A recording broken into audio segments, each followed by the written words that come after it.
Sanjay Aggarwal, let's quickly discuss the Indian alternatives. Now, I'm taking the particular example of PPE. 2 months ago or 3 months ago, we didn't manufacture almost zero. Now we are the second largest manufacturer in the world.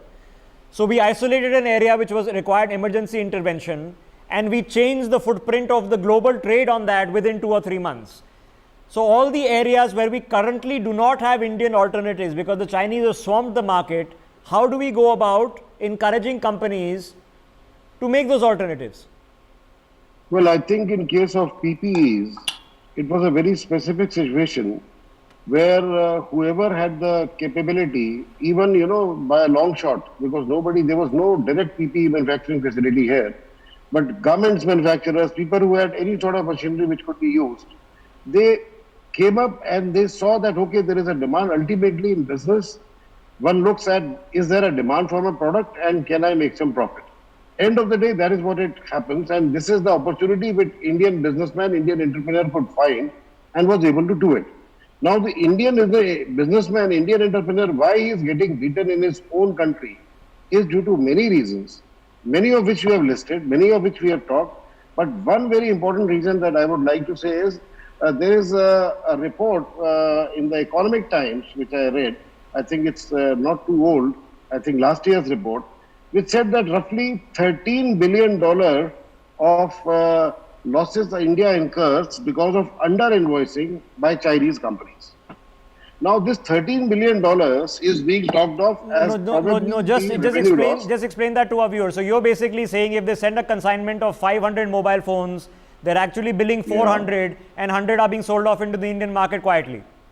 No, it doesn't happen that way mostly. In most cases, what happens is, and usually whether it's mobile phones or any toy or any string of lights that you are using, they would simply invoice the product at maybe 50% or 40% of the actual price, which goes to the customs. So at the Indian customs, there would be a 10% customs duty and let us say 18% CVD or GST on top of that. Correct. Roughly that would make it around 30%.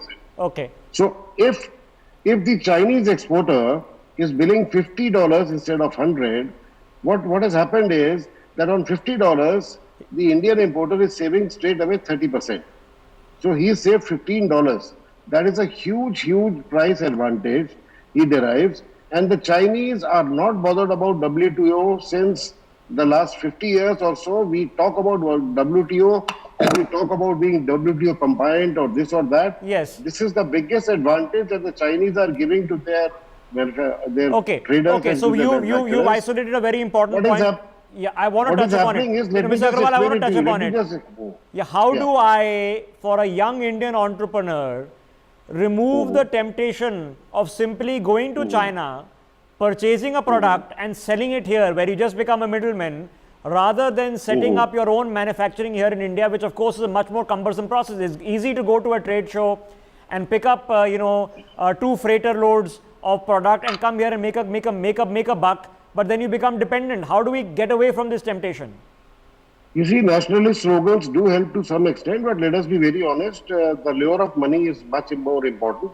It is the government which has to take some serious steps, serious actions, whether we limit the imports of items by value or by quantity, so that we say, okay, I am not going to import more than this much into our country. And let me tell you, there are so many precedents of so many items on which India has been forced to put limits that, okay, we will not import more than this much quantity or this much value of a product from a country.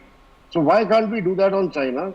Because what is happening is the trade deficit numbers that we are looking at of around $50 billion is actually much higher, because what is happening is there is under-invoicing. So that's the official. You're saying it could be 30%, 40%, 50% higher potentially. We don't know. It's a good point. Just stay with me. Just stay with me, Mr. Aggarwal. Let's get